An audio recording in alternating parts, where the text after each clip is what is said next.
All right, let's dive into a really beautiful story today. It's all about this tiny little cloud named Kumo, whose dream was, well, way more colorful than the sky itself.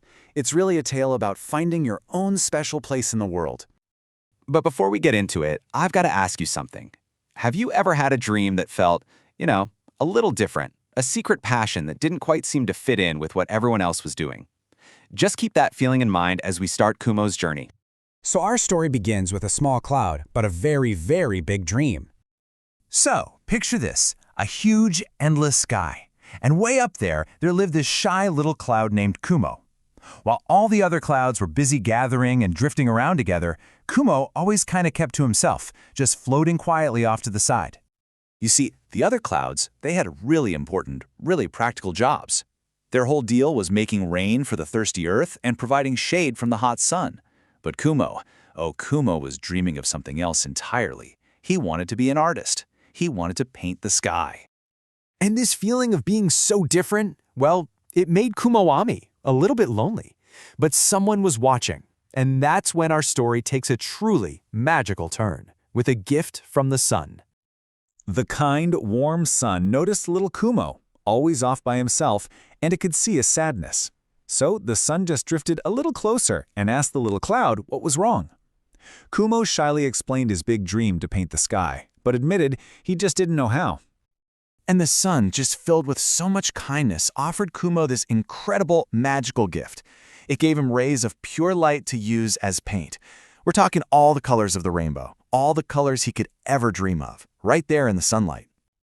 Kumo was absolutely overjoyed. He took the light and tried to paint, but his first attempt, well, let's just say it was a mess. The colors splashed everywhere, creating this big, disorganized smudge across the blue canvas of the sky. He was so disappointed. But just when Kumo was about to give up, he discovered he wasn't alone after all. Another friend was about to arrive, with a little help from the wind. Seeing Kumo struggle, a gentle wind blew by. The wind offered to help, to be his paintbrush, guiding the light and shaping the colors into beautiful forms all across the sky. And so the magic really started to happen. It was like the perfect recipe for a masterpiece, right? You had the sun's light for the paint, the wind's guidance for the brush, and most importantly, Kumo's heart, which held the entire vision. With his new tools and his new friend, Kumo was ready to try again.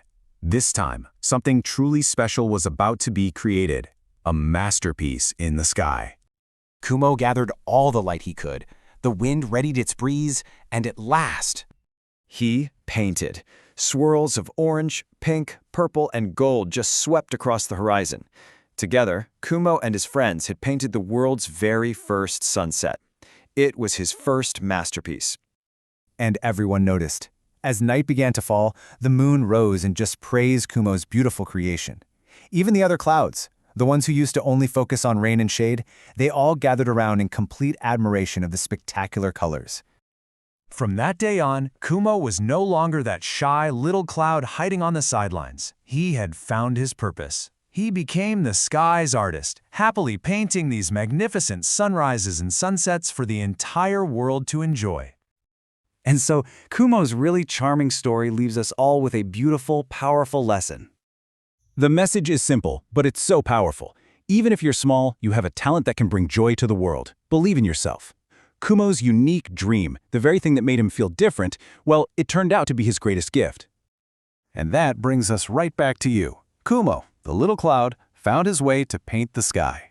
So, the question for all of us is, what masterpiece will you create? Thank you for joining us.